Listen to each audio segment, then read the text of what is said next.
Sekarang masuk kita ke topik propagasi ya. Jadi dalam sistem jaringan AC kabel, saya akan sharing screen dulu.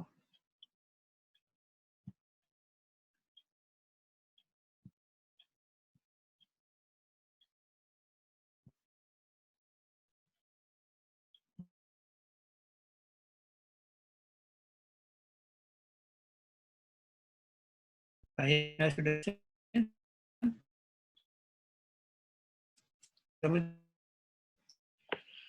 Oke, baik. Ini masuk ke chapter yang ketiga kita.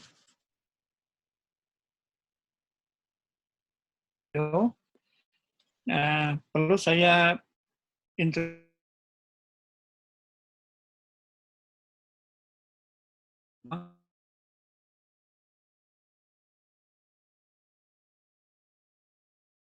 ulangan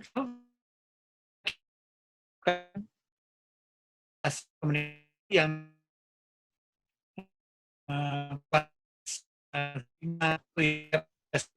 S2I atau C2I yang akan dipengaruhi oleh nilai jarak co-channel sel relatif terhadap dimensi sel.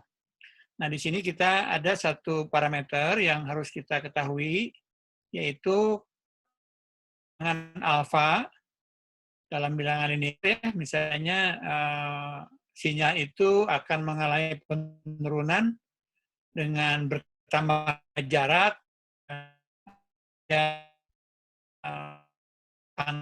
atau 3 sampai sama biasanya apa itu kerja pada antara waya yang diterima jarak. Nah, kalau Pak, suaranya putus-putus, Pak. Ya? Masih putus suara saya? Masih. Oke. Ini internet saya kurang bagus nih sore ini. Kalau saya tering pakai handphone juga kayaknya lambat juga kayaknya. Sekarang masih jelek atau sudah membaik? Ini lumayan, Pak. Oke. Saya coba pakai, saya lupa nyemprot. Mungkin mikrofonnya saya coba.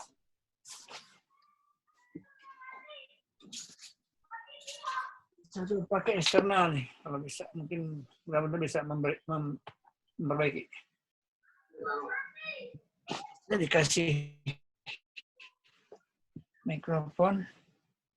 Oke. Mungkin videonya dimatiin aja, Pak, biar lebih enteng. Video saya di off-kan aja? Ya, di stop kameranya, Pak. Jadi share screen-nya aja. Oke. Saya stop video ya. Oke. Mudah-mudahan bisa meringankan bandwidth. Saya akan set juga mikrofonnya. Oke.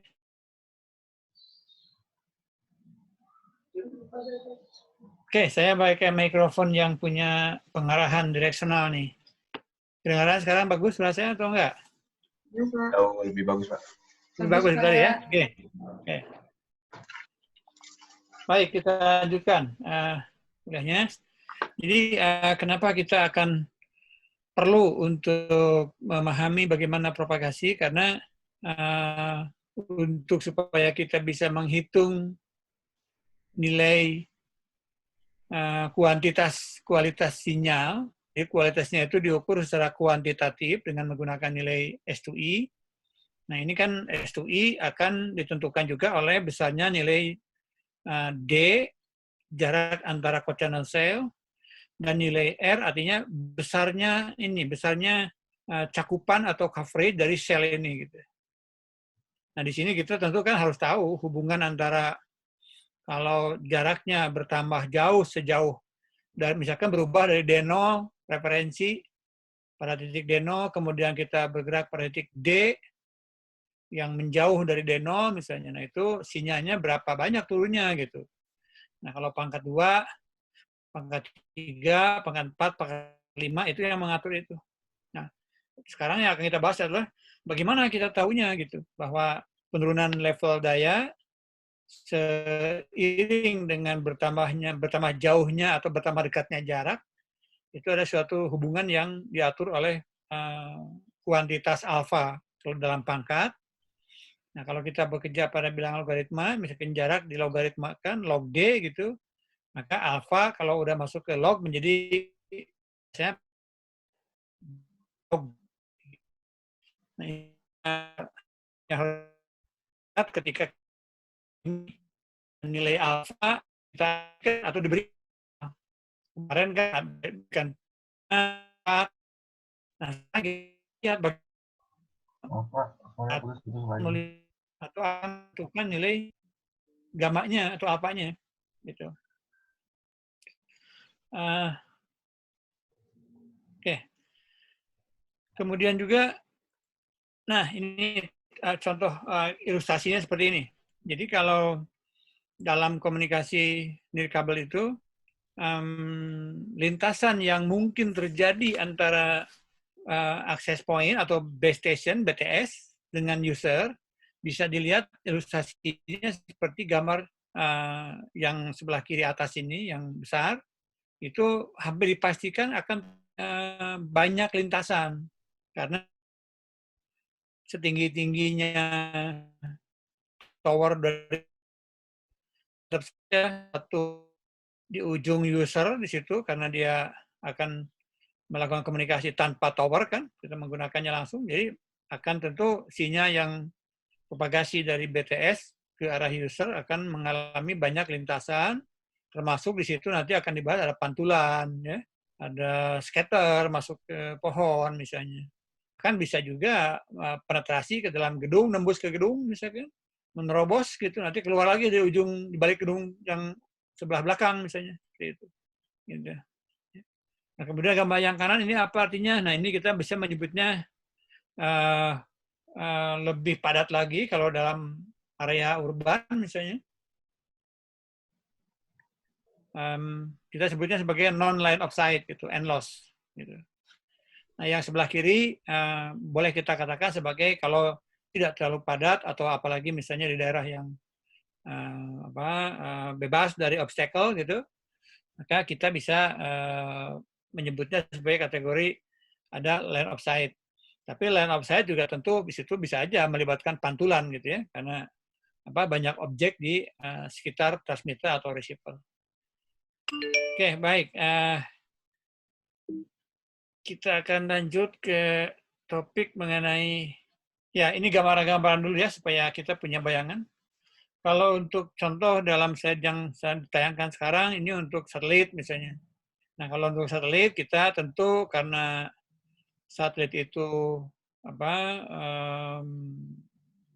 tinggi itunya, lokasinya, bukan ngitung hanya ratusan meter atau hanya puluhan meter seperti PS, enggak, satelit itu tinggi.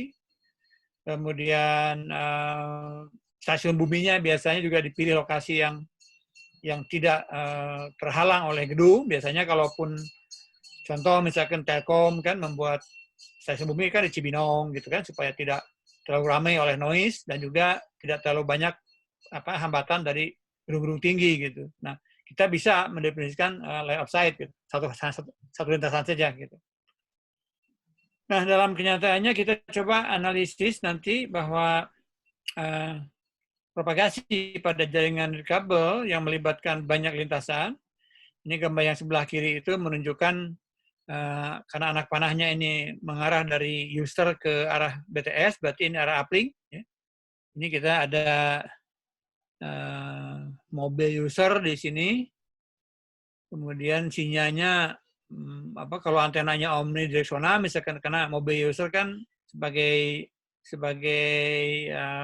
end user, biasanya antenanya tidak direksional karena pengguna mobil user kan tidak diminta untuk mengarahkan antena gitu. Artinya dia antenanya harus mampu meradiasikan ke segala arah omnidireksional. Nah, sehingga pantulan dari gedung-gedung ini bisa menjangkau access point atau BTS yang ada di gedung ini, di puncak gedung ini gitu. Nah, sehingga kalau ini terjadi seperti ini, banyak pantulan, maka di sini kalau kita menggambarkan untuk 3 buah user, ini yang saya kasih gerakan cursor, user 1, kemudian ini yang di tengah user 2, user 3. Nah, semuanya walaupun yang digambarkan hanya 1 di sini, kalau ada user 2, 3 di tempat lain, tentu mereka akan punya seberkas lintasan yang tentu sudut pantulnya, panjang lintasannya akan berbeda-beda sesuai di mana posisi dia relatif terhadap base station ini. Gitu. Nah, kalau digambarkan nanti, bentuk superposisi dari lintasan-lintasan yang banyak ini, kalau digambarkan nanti akan memberikan gambaran turun naiknya sinyal seperti ini, digambarkan seperti ini. Jadi kalau user yang pertama ada di lokasi 1 di sini misalnya, ini kalau dijumlahkan lintasan yang akan mencapai BTS, kita memiliki respon dari kanal seperti ini misalnya. Kemudian ini user 2 misalkan di sebelah bawahnya di sini. Banyak lintasan juga akan berbeda dengan yang pertama tadi. Kita gambarkan dengan, nah kalau banyak orang, nah ini seperti ini. Jadi user 1, user 2, user 3, dan mereka independen satu kepada yang lain, mempunyai karakteristik channel sendiri-sendiri. Jadi kalau ada banyak user yang akan menjangkau BTS yang sama, masing-masing user ini di sini akan memiliki karakteristik channel, dalam ini kita sebut channel uplink, yang bebas satu sama lain, independen. Jadi naik turunnya itu tidak simultan, artinya channel masing-masing ya memiliki respon kanal yang berbeda-beda. Gitu. Ini yang terjadi pada jaringan akses kabel ketika kita bicara terjadinya lintasan yang banyak akibat dari struktur propagasi yang banyak obstacle, gedung, dan sebagainya. Gitu. Nah, ini kalau saya jelaskan di sini, karakteristik channel itu, saya berulang-ulang menggambarkan skenario lintasan jamaknya seperti ini. Ini kalau kita lihat, ada supaya mudah ada 4 lah. Ada 4 lintasan yang dikirimkan oleh, ini saya sengaja bolak-balik supaya kita tidak terbatas kepada kanal mana yang mengalami fluktuasi gitu. Apakah kanal dari user ke BTS atau kanal di BTS ke user. Sengaja saya ganti-ganti supaya sebetulnya kedua arahnya sama aja gitu ya.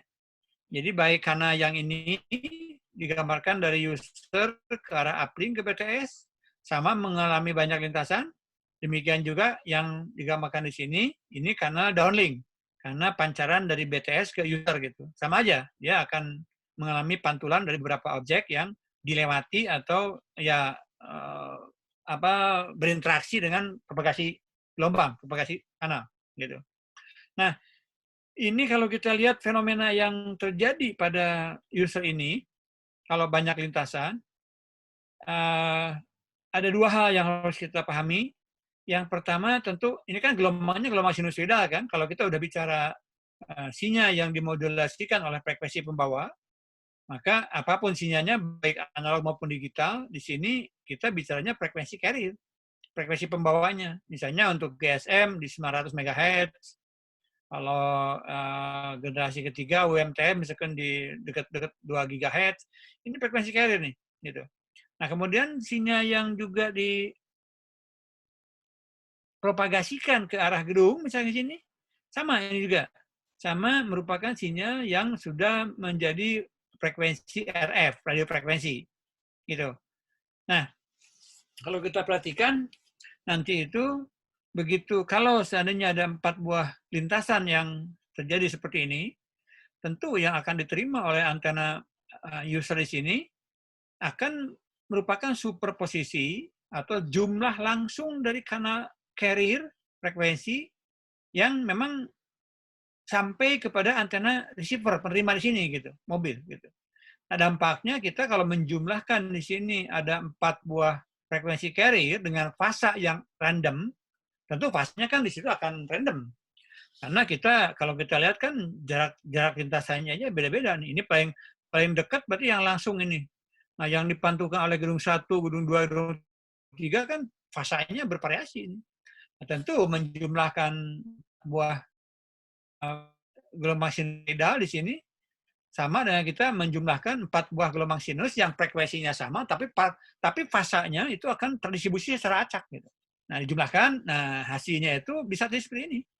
Jadi penjelasannya kenapa bisa naik turun seperti ini sinyalnya gitu. Nah, penjelasannya karena begini, kalau kita punya 2 buah, supaya sederhana, kita punya 2 buah lintasan saja, kalau misalnya berjumlah 2 buah lintasan, kan kita punya 2 kemungkinan. Nilai maksimumnya itu kalau kedua lintasan itu betul-betul sepasa, artinya sinkron atau koheren. Sehingga dia berjumlah menjadi, kalau amplitudenya sama, menjadi 2 kalinya. Yang satu misalkan amplitudenya 5 volt, yang satu lagi 5 volt, maka kalau dia sepasa 10 volt. Gitu. Nah, kemudian kalau dia sebaliknya, sinyal levelnya tuh misalkan sama, lintasan 1, lintasan 2, tapi fasanya betul-betul persis berkebalikan misalnya. Beda fasanya pi. Nah, maka penjumlahannya akan hilang sinyalnya, saling menghilang. Nah, itu kalau bicara 2 lintasan. Kalau kita bicara 4 atau 8 atau 10 lintasan, tentu kita bisa hipotesiskan yang terjadi akan seperti ini. Gitu. Kalau dia kebetulan banyak yang sepasa, berarti dia akan naik sinyalnya. Kalau dia kebetulan banyak yang tidak, nah hasilnya apa? Nah, akan turun naik seperti ini. Gambaran seperti ini adalah, mohon diperhatikan dengan baik ya. Kalau mobil ini bergerak, misalkan bergerak katakanlah menjauhi dari BTS. Tentu kan skenario pantulan-pantulan dari lintasan-lintasan yang terjadi akan berubah sesuai dengan majunya atau mobilitas dari mobil ini gitu, user ini. Kalau dia bergerak ke kanan, tentu sudut pantul dari gedung-gedung yang menghalangi terjadinya proses lintasan gelombang akan berubah. Nah, sehingga yang terjadi sinyal yang diterima di user ini akan mengalami fluktuasi cepat seperti ini. Ini kalau Anda mau lebih jelas, silahkan cari animasi-animasi di internet ya, untuk menjelaskan lebih fleksibel, lebih bagus kalau pakai animasi. Contohnya misalkan dia mobil ini digerakkan menjauhi BTS gitu ya ke sini. Nah, maka seiring dengan gerakan mobilitas mobil ini ke kanan, ini akan bergerak nih. Ini akan bergoyang gitu. Naik turunnya itu berubah-ubah fasanya gitu. Oke, itu fenomena penjumlahan dari banyak lintasan yang fasanya terdistribusi secara acak, maka yang terjadi akan fluktuasi. Ini perlu saya sampaikan dari hasil pengukuran, seberapa besar naik turunnya. Ini bisa sampai ada di jangkauan 30 sampai 40 dB ini. Itunya, fluktuasinya itu. Jadi sinyal itu akan bergerak dengan cepat dan pada level yang sangat berjauhan levelnya. Kalau kita bicara 40 dB kan bicara 10 pangkat 4 kan. Jadi bisa keterima 1 watt, bisa juga keterima hanya 10.000 watt gitu. Itunya levelnya gitu. Baik, yang kedua, kalau kita bicara dari carrier ya, kita langsung melihat dari sisi frekuensi bawah yang udah bentuk sinusoidal gitu. Nah, sekarang kalau kita lihat masuk ke dalam frekuensi carrier, ada sinyal baseband kan. Nah, sebentar, oke. Sinyal baseband di dalam frekuensi carrier itu kalau kita gali ke dalam berarti ada sinyal informasi yang berbentuk baseband. Nah, kalau seandainya itu berbentuk sinyal digital, maka kita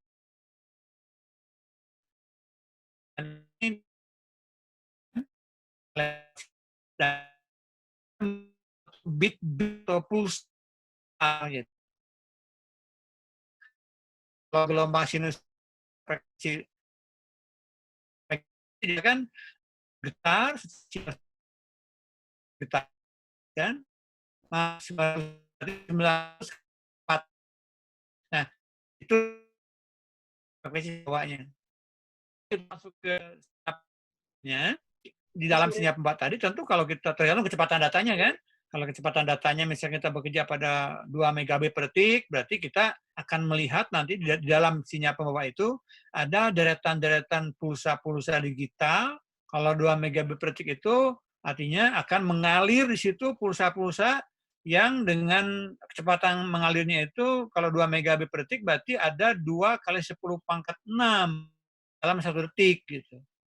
Nah, kalau itu misalkan coba kita belajar juga membayangkan bagaimana kalau sinyal pembawanya nilainya naik turun seperti ini. Sedangkan di dalamnya misalkan kecepatan 2 megabit per detik itu ada data digital. Ya otomatis data digitalnya pun di dalam sinyal pembawa itu akan terbawa oleh fluktuasi ini gitu. Jadi nanti itu akan ada di sini kebetulan misalkan ketika pembawanya pasang naik levelnya, maka ukuran bit-bit yang ada pada frekuensi itu, pada sinyal itu naik gitu. Kemudian ketika sinyal pembawanya turun levelnya, maka bit-bit yang dibawa oleh frekuensi carrier, ketika frekuensi carrier-nya turun, dia ikut turun levelnya gitu. Nah itu ya yang kita jelaskan supaya nanti begitu kita memahami karakteristik kanal nirkabel bisa dipahami dengan baik gitu. Nah sekarang gini, kalau ada banyak lintasan membawa sinyal yang sama, artinya berangkatnya pada suatu saat tertentu di sini, misalkan T0. Pada saat T0 di sini, antena pemancar mengirimkan sinyal kan ya tergantung. Dia vektoral berarti dia mengirimkan ke arah 120 derajat ke sini misalnya. Kalau omnidireksional berarti dia akan mengirimkan radiasinya ke arah semua ini, lingkaran ini gitu. Nah, tapi yang kita lihat, kita kalau analisisnya sampai dalam kepada baseband itu di sini kalau sinyal digital berarti deretan dari bit-bit digital. Apa yang terjadi di sini di receiver ini, di mobil ini? Kalau ada sinyal-sinyal digital yang dibawa oleh 4 lintasan ini. Lintasan 1 yang paling cepat karena dia langsung menghubungkan BTS ke user. Lintasan 2 ini lebih jauh lintasannya, dipantulkan oleh gedung yang terdepan. Lintasan yang ketiga hasil dari pantulan gedung yang berikutnya ke sini. Lintasan yang terakhir dipantulkan oleh gedung yang jauh ke sini. Nah, kalau kita bicaranya deretan dari stream bit-bit yang dibawa oleh masing-masing lintasan, tentu di sini akan terjadi juga penjumlahan. Ya. Jadi sinyal yang sama, yang melalui lintasan 1, lintasan 2, lintasan 3, lintasan 4, akan bersuperposisi juga di sini. Gitu. Hasilnya superposisi seperti apa? Ya sama saja. Kita menghitung atau menjumlahkan superposisi dari frekuensi carrier. Cuman di sini kalau kita sampai ke level pulsa di dalamnya, basebandnya, tentu nanti kalau misalnya lintasan 1 ada pulsa 1 ke atas. Lintasan yang kedua misalnya ada pulsa pasangnya ke bawah misalnya bitnya. Kalau dia datang pada suatu saat tertentu, ini udah dalam waktu 1 detik misalnya ini kan waktu mungkin jauh kan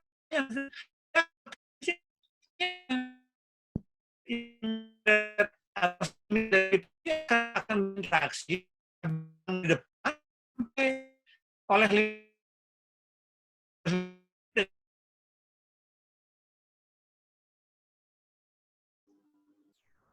Pak, putus. ini sangat menyulitkan. Suaranya besar lagi. Oke, ya internetnya nggak stabil nih. Oke, saya ulang lagi ya. Saya ulang lagi kalau gitu. Jadi penjumlahan dari sinyal-sinyal dari lintasan jamak ini tetap saja akan mengalami dengan siapapun dia berjumlah bit-bit yang ada pada posisi yang sama, tetap aja kalau dia kebetulan sepasa dia akan konstruktif ke atas. Kalau dia tidak sepasa, nah ini yang terjadi seperti ini. Nah ini lebih dahsyat lagi yang dilihat dari sini. Nah gambarnya pagar-pagar ini, gitu. Jadi kalau lintasan yang duluan yang paling pendek duluan sampai kan, ini jaraknya radamannya kan kecil nih, karena dia jaraknya dekat. Maka kita gambarkan dengan pulsa yang tinggi gitu, ini. Dan paling cepat datangnya. Kemudian lintasan yang kedua ini, yang lewat gedung yang pertama ini, dipantulkan ke sini, digambarkan dengan pulsa yang ini. Karena dia apa? Karena dia melalui jalur yang lama, jauh jarak tempuhnya. Dan kalau jarak tempuh lebih jauh, tentu redaman kan lebih meredam keberasinya. Digambarkan dengan ini yang kedua. Gedung yang berikutnya lagi memantulkan lagi ke sini, digambarkan dengan yang ketiga, dan seterusnya. Nah, makanya ini data yang sama, atau supaya mudah gini aja, saya mengirimkannya bukan berupa deretan dari satu pulsa. Nah, satu ini dipantul terus ke situ. Saya yang belakangan yang disebut sebagai delay, terjadi delay. Ini kan ini anak panah yang 4 biji ini diberangkatkannya bareng dari sini, satu pulsa gitu. Tapi tibanya di sini menjadi 4 pulsa yang berbeda, arrival time-nya beda dan levelnya juga beda gitu. Nah, yang jadi masalah sekarang bagaimana kalau kita mengirimkan bukan satu pulsa di sini. Kita mengirimkan misalkan 2 pulsa sekarang. Nah, kalau memberikan 2 pulsa, supaya nanti sampainya di mobil ini tidak terjadi percampuran antara pulsa yang pertama dan pulsa yang kedua, artinya apa? Pulsa yang kedua kita tidak boleh diberangkatkan sebelum pulsa pertama berikut pantulan-pantulannya diproses oleh mobil ini. Gitu. Jadi supaya terhindar dari interferensi antara simbol, kalau satu pulsa diberangkatkan dari BTS sampainya di mobil station ada 4 pulsa begini, maka supaya tidak terjadi percampuran atau interaksi antara pulsa-pulsa yang berderet-deret dari pemancar, pulsa berikutnya baru bisa berangkat setelah semua pantulan pulsa pertama selesai diterima oleh receiver gitu. Jadi artinya apa? Kita harus membuat deretan pulsa di pemancar lebih lebar dari yang ini. Gitu. Nah, terjemahnya ke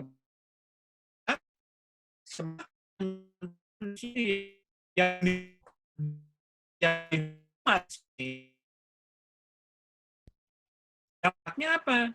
Kalau gunakan teknologi untuk mengatasi akibat dari ini, kita bisa kerja kecepatan data yang rendah. Gitu. Jadi kecepatan yang rendah itu artinya pengiriman pulsa yang berikutnya harus sudah beres dulu semua ini. Semua lintasan yang terjadi, dari yang paling cepat yang langsung, sampai yang paling panjang pantulannya, selesai dulu diterima oleh ini, baru kita mengirimkan pulsa yang keduanya. Kalau ini katakanlah misalkan beberapa, wow, ya memang satuannya di sini mikro ya. Karena kalau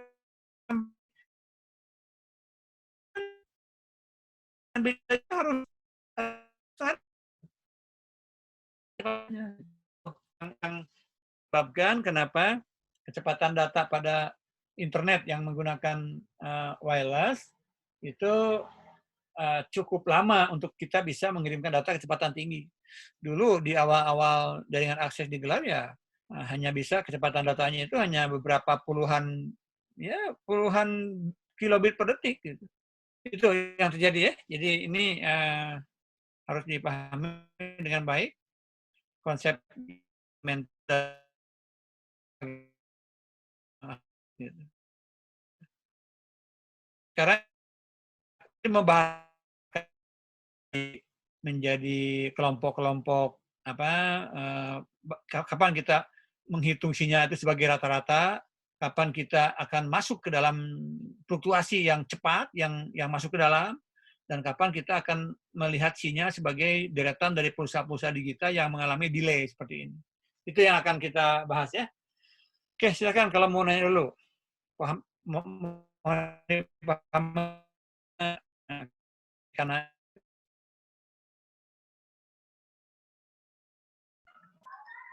Pak, maaf tadi kan suaranya sempat hilang. Halo? Ya. Maaf. Suara Bapaknya putus-putus masih.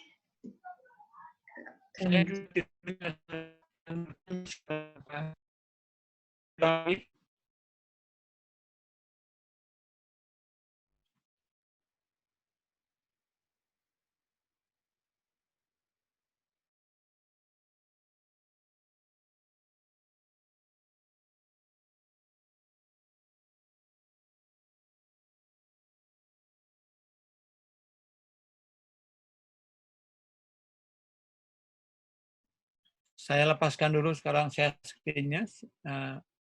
Silakan yang mau bertanya siapa tadi.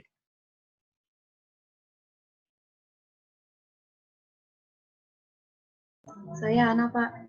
Mau bertanya, Pak. Suara saya masuk lagi nggak? Sekarang masuk, Pak. Tadi total hilang sih, Pak. Tadi Bapak total hilang mulai pas tadi Bapak mau coba jelasin kalau misalkan ada ya kan tadi katanya kalau mau ngirim satu stream itu harus dulu baru bisa dikirim yang berikutnya. Nah, itu metodenya seperti apa, Pak? Tadi di situ yang suaranya total. Oh, terganggu. Jadi gini, tadi kan saya tidak tampilkan screen, tapi masih kebayang kan gambarnya tadi kan? Jadi penjelasan begini, untuk memahami bahwa terjadi proses delay dari pengiriman pulsa atau bit, gitu. Yang tadi digambarkan itu ada 4 buah bit di penerima, yang levelnya semakin ke kanan semakin turun, itu menggambarkan bit-bit yang mewakili 1 bit dipancarkannya 1 bit aja gitu. Jadi berangkat 1 bit dari pancarnya menjadi 4 bit karena sinyal yang mengalami itu dia mengalami pantulan dari objek-objek yang ada gedung dan total waktu yang dipakai untuk mengajarnya. Begitu sampai di situ, tadi kan ada 4 kan, yang 1 langsung tidak melalui gedung, yang 3 melalui gedung yang berbeda. Nah, dia akan bertemu di receiver membentuk suatu multi bit yang asalnya 1 bit jadi 4 bit gitu, mengekor ke belakang gitu. Itu penjelasan dari gambar yang tadi. Nah, kalau misalkan sekarang mengirimkan bit yang kedua, kalau mengirimkan bit yang kedua itu misalnya bit yang kedua itu diberangkatkan sebelum pewaktuan yang 4 bit dari 4 lintasan tadi diterima semuanya oleh receiver.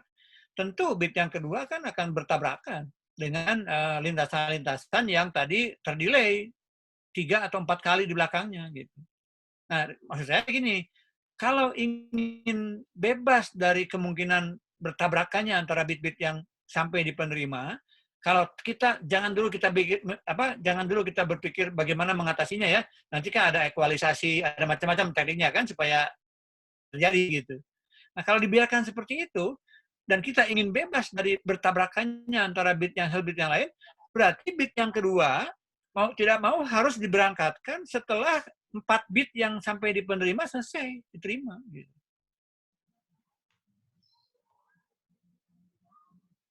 Ya, jadi kalau saya kembalikan ini supaya jelas pengertian intersimbol interferennya. Nah, yang berbeda antara harus berangkat bit yang pertama ini, bit yang pertama akan ada aplikasi bit yang kedua supaya interaksi dengan ini artinya ada jeda waktu yang cukup lama nih untuk bit kedua menunggu supaya ini beres dulu semuanya gitu. Nah itu ya intersimbol interferensi begitu maksudnya. Ya. Bisa ditangkap penjelasannya?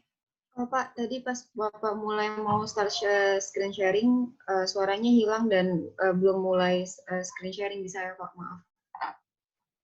Dari bagian mana yang mulai hilang tadi? Yang tadi pas Bapak mau menunjukkan, pas mulai Bapak baru mau menunjukkan slide ini sih, Pak. screen sharing ini. Di sini, ya. Ya, oke, kita ulangi. Jadi gini, kalau saya ulang dengan agak singkat, jadi akibat dari lintasan jamak ini, penjumlahan sinyal di receiver ini akan menimbulkan turun naik, ya, seperti ini. Karena apa? Karena sinyal-sinyal ini kan fasanya bervariasi. Akibat dari perbedaan fasa menjumlahkan dua buah gelombang sinus, fasanya secara acak bisa bervariasi, tentu dia akan terjadi penjumlahan. Kalau sepasa terjadi saling membunuh kalau beda fasa, maka akibatnya apa? Naik turun itunya. Sinyalnya gitu. Nah, ini ada hilang juga nih. Ya, naik turun. Nah, yang kedua, selain dari terjadinya fluktuasi, naik turun itu fluktuasi sinyal, karena juga datangnya sinyal sampai di receiver itu memerlukan waktu yang berbeda-beda, jadi sinyal lintasan yang langsung cepat tiba, sinyal yang dipantulkan tergantung dipantukannya oleh gedung yang mana, akan terdelay. Nah, digambarkannya ini. Gitu. Jadi ada dua fenomena penting. Yang pertama, dia sinyalnya akan mengalami naik turun, levelnya selain dari turun, berbeda. Nah, itu akan menimbulkan masalah yang cukup sulit. Makanya sebagai akibatnya teknologi-teknologi untuk mengobati dampak dari lintasan jamak ini munculnya agak lambat, sehingga kecepatan internet yang menggunakan media nirkabel, walaupun sekarang kita sudah banyak teknologi yang dipakai untuk mengobati atau mitigasi dari fenomena ini gitu. Jadi puluhan megabit per second sekarang itu kecepatan datanya. Nanti kalau masih belum paham bisa dibahas lagi di berikutnya, kuliah berikutnya. Sekarang atau nanti kalau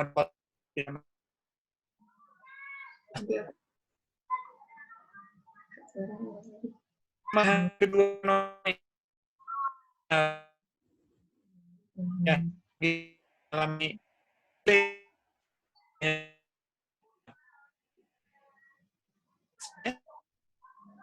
satu yang tinggi Suaranya hilang lagi. kita bahas seperti propagasi dipilah di dua aspek.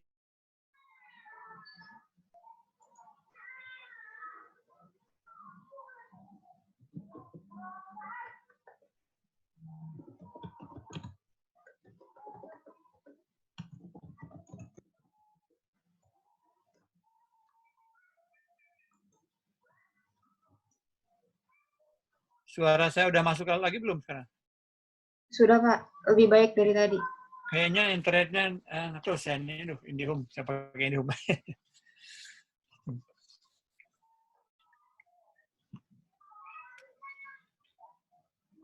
Wah, ini ada yang nulis nih di chatting nih. Kelihatannya emang itu betul. Jadi suara saya hilang tadi itu mungkin ini ada fading yang dalam nih. Ini siapa nih, Pak Mas Barik nih, ya. Mas Barik nih. Tahu di fade tadi kata-kata. Iya, jadi emang betul ya. Jadi kalau suara saya menghilang berarti artinya apa? Artinya sinyal saya sedang mengalami ini. Ya, gitu. Baik, nah sekarang sambil melihat kemungkinan internetnya membaik, kita lanjut. Nah, kita akan melihat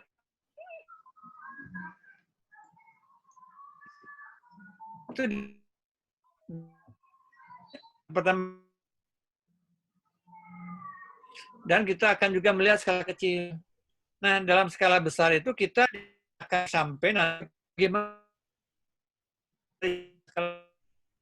dan deviasi gitu. Jadi ini yang cabang seperti itu dari fluktuasi kita coba pilih gitu. Nah ini hitam ini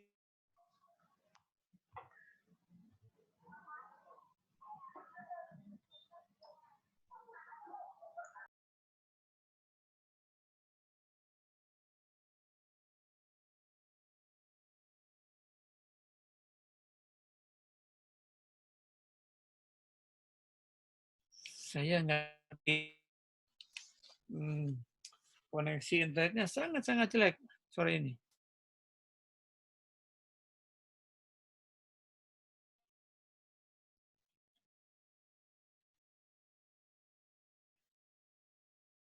Saya tes lagi sekarang. Apa masih putus-putus sekarang?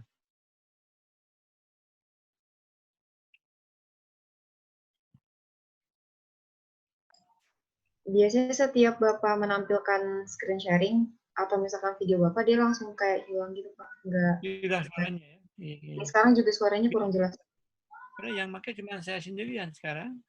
Saya pakai 20 Mbps di rumah, tapi sore ini kayaknya tidak beruntung. Saya agak apes nih, internetnya jelek.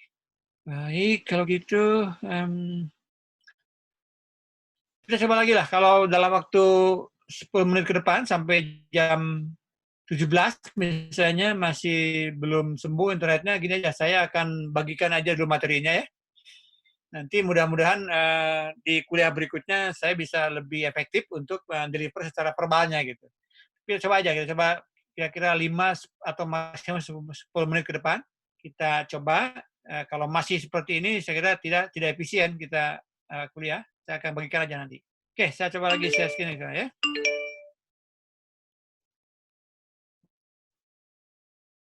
Karena kalau tidak share screen, saya juga agak susah menjelaskannya.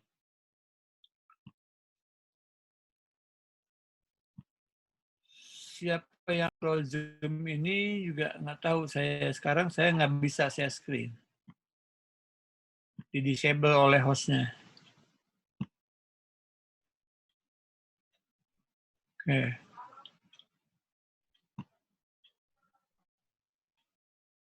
Saya nggak tahu ada yang mantau nggak nih di biasanya Pak Kusmadi, tapi udah sore kayaknya dia udah pulang, kayaknya udah nggak monitor lagi. Ada Mbak Aulia, Pak. Mbak Aulia bisa ngontrol nggak itu siapa yang bisa? Sudah saya dikasih co-host sekarang. Saya coba lagi. Oke, bisa lagi sekarang.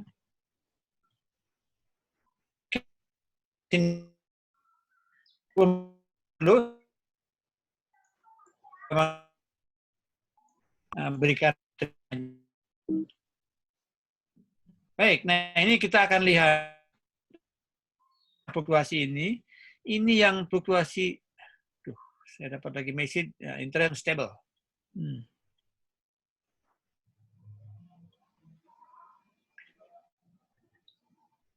Masih kedengaran suara saya? Putus-putus, Pak. Putus-putus banget, Pak. Nggak kedengeran. Baik, kayaknya kita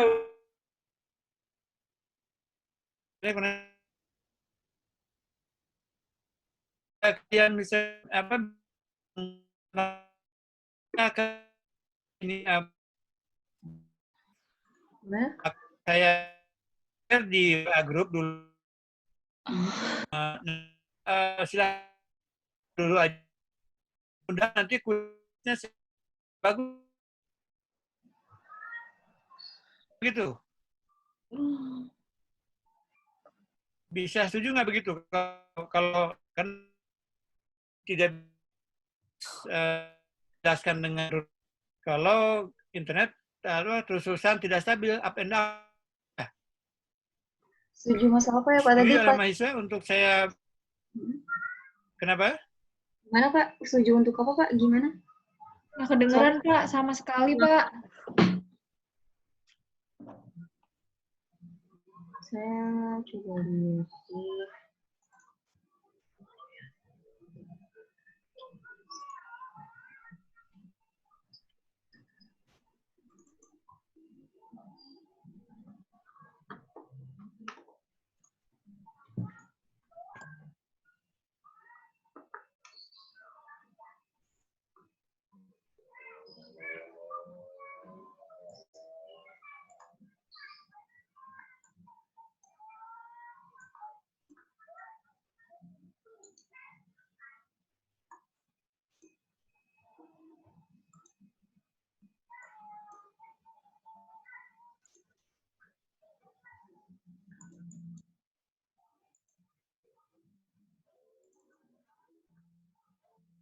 Bisa berpose. Ya, kelihatannya apa sering di ya. Saya akan saja coba grup di ya.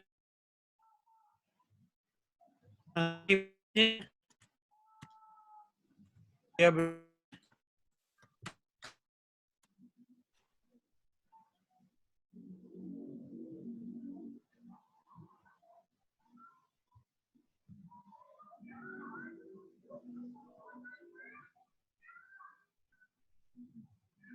ya, kalau disepakati begitu, saya akan share materinya di WA Group. Nanti kita bahas di kuliah berikut, mudah-mudahan internetnya lebih bagus ya. Disetujui nggak begitu oleh teman-teman, wakili aja oleh ketua kelasnya?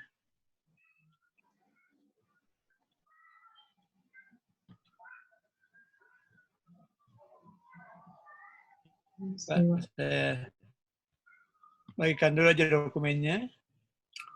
Sini.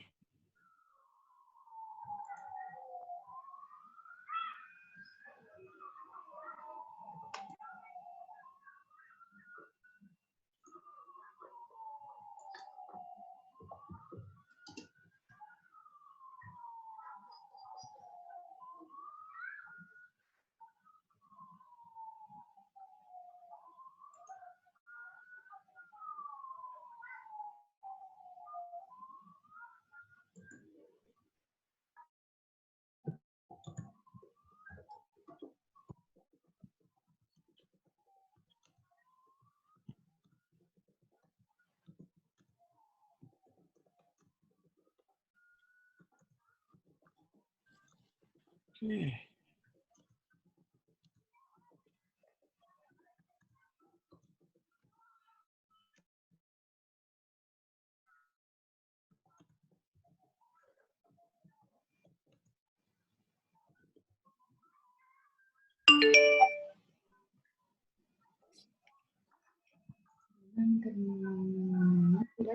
Coba dilihat di WA Group, saya udah nulis apa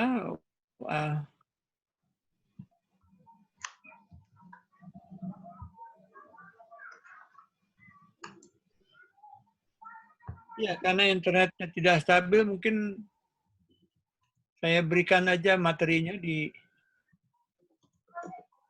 WhatsApp Group.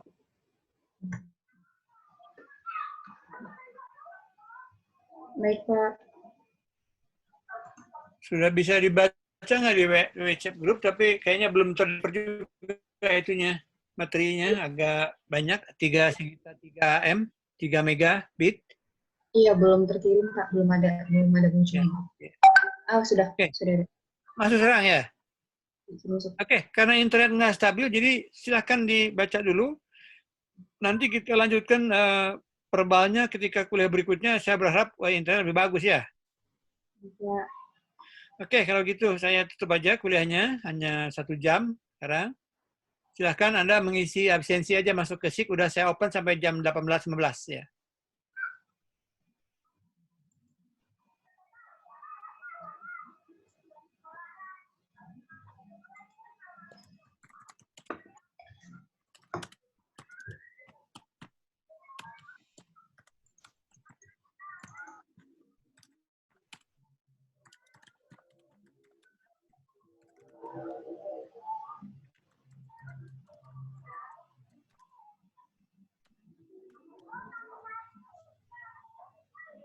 Baik, kalau gitu saya mohon izin ya, kita close saja karena ya tidak nyaman juga kalau dipaksakan terus dalam kondisi internet seperti ini gitu ya. Ini lancar, Pak. Iya, udah saya kirim lewat WA Group, nanti dibahas kuliah berikutnya. Dan juga ada rencana, kalau masih kedengaran nih, ada rencana Bu Aulia, asisten, akan membahas soal tes kemarin.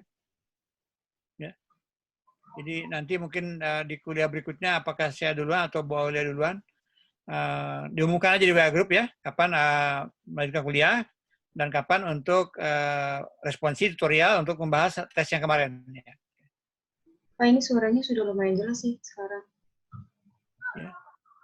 Karena di tempat saya kelihatannya sangat jelek ini koneksinya, jadi sering nge-reset itu Zoom-nya kayak mati terus inisialisasi lagi dari awal gitu. Ya.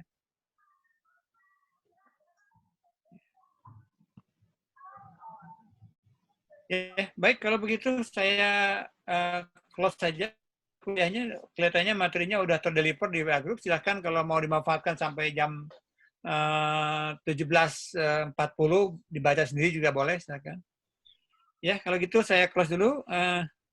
Sampai ketemu nanti di jadwal hari Selasa ya. Baik, terima kasih. Assalamualaikum warahmatullahi wabarakatuh.